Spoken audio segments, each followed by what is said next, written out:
प्रणाम मित्रों। तो चलिए हम लोग आकाशदीप नामक कहानी को आगे पढ़ते हैं। इसके पूर्व हम लोगों ने पढ़ा था कि बुद्धगुप्त और चंपा ने एक द्वीप को खोज लिया है और उस द्वीप का नाम बुद्धगुप्त ने चंपा द्वीप रख दिया है। तो चलिए उसके आगे की कहानी को हम लोग पढ़ते हैं।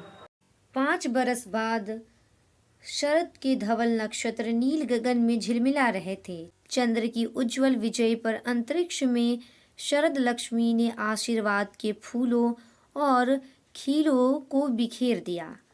चंपा के एक उच्च सौंध पर बैठी हुई तरुणी चंपा दीपक जला रही थी। बड़े यत्न से अभ्रक की मंजूषा में दीप धरकर उसने अपनी सुकुमार उंगलियों से डोरी खींची। वह दीपाधार ऊपर चढ़ने लगा। भोली भोली आंखें उसे ऊपर चढ़ते बड़े हर्ष से देख रही थी।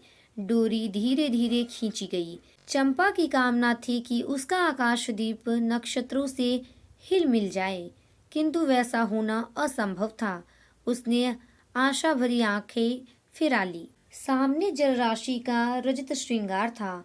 वरुण बालिकाओं के लिए लहरों से हीरे और नीलम की क्रीड़ाशील मालाएं बन रही थी और वे मायाविनी छलनाएं अपनी हंसी का कलनाद छोड़कर छिप जाती थी। दूर दूर से धीवरों का वंशी झनकार उसके संगीत सा मुखरित होता था।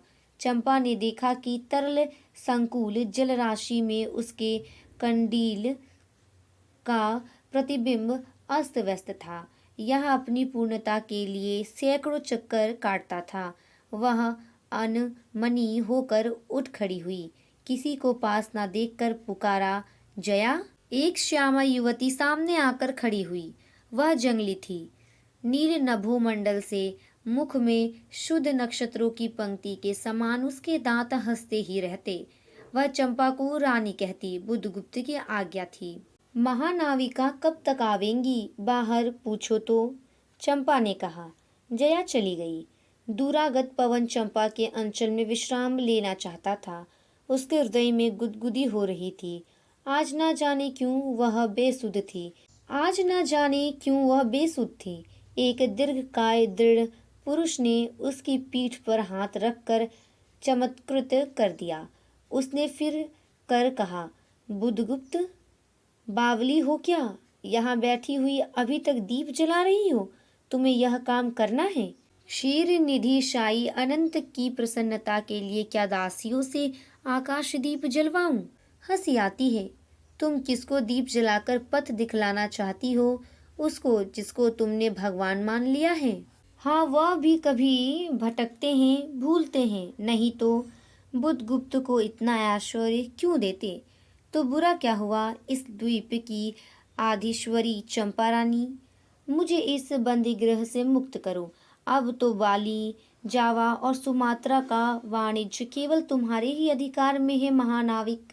परंतु मुझे उन दिनों की स्मृति सुहावनी लगती है जब तुम्हारे पास एक ही नाव थी और चंपा के उपकूल में पुण्य लाद कर हम लोग सुखी जीवन बिताते थे।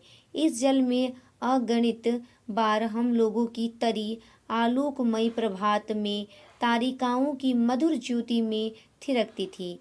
बुद्धगुप्त, उस विजय अनंत में जब मांझी सो जाते थे, दीपक बुझ जाते थे, हम तुम परिश्रम से थक कर पालों में शरीर लपेटकर एक दूसरे का मुंह क्यों देखते थे?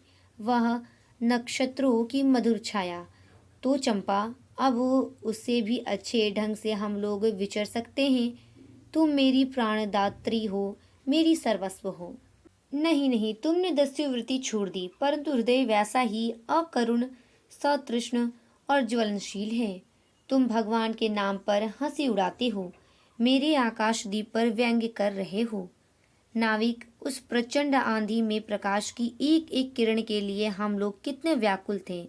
मुझे स्मरण है, जब मैं छोटी थी, मेरे पिता नौकरी पर समुद्र में जाते थे।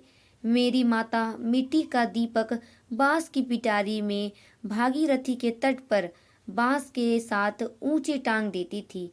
उस समय वह प्रार्थना करती, भगवान, मेरे पथ भ्रष्ट नाविक को अंधकार में ठीक पथ पर ले चलना।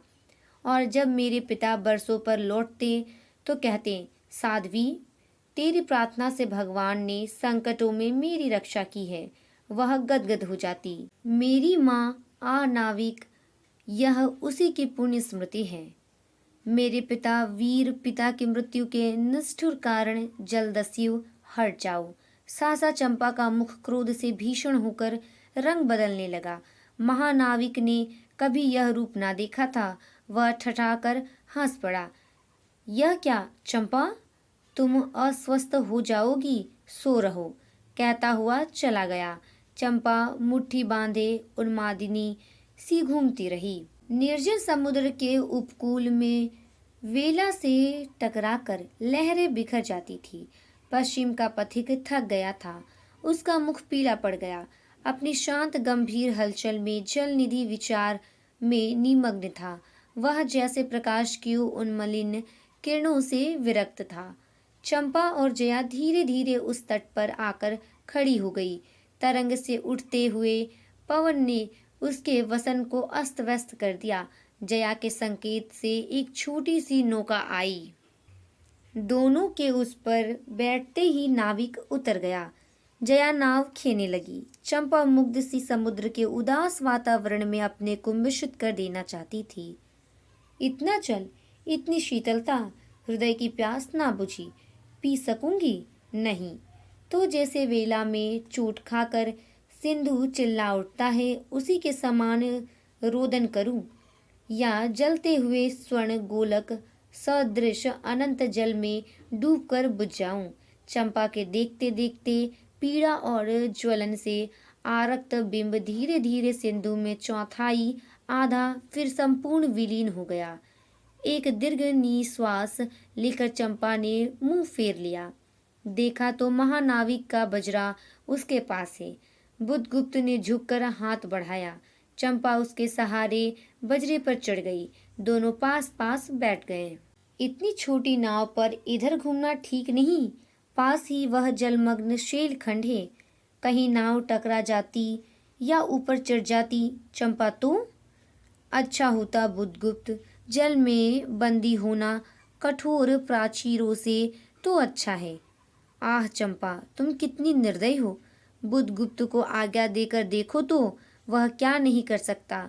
जो तुम्हारे नए द्वीप की सृष्टि कर सकता है, नई प्रजा खोज सकता है, नए राज्य बना सकता है, उसकी परीक्षा लेकर देखो तो। कहो चंपा। वह कृपाण से अपना हृदय पिंड निकाल अपने हाथों अतल जल में विसर्जन कर दें। महानाविक जिसके नाम से बाली, जावा और चंपा का आकाश गूंजता था, पवन थर्राता था, घुटनों के बल चंपा के सामने छलछलाई आंखों से बैठा था। इसके आगे की कहानी को हम लोग अगले वीडियो में पढ़ेंगे। तब तक के लिए धन्यवाद।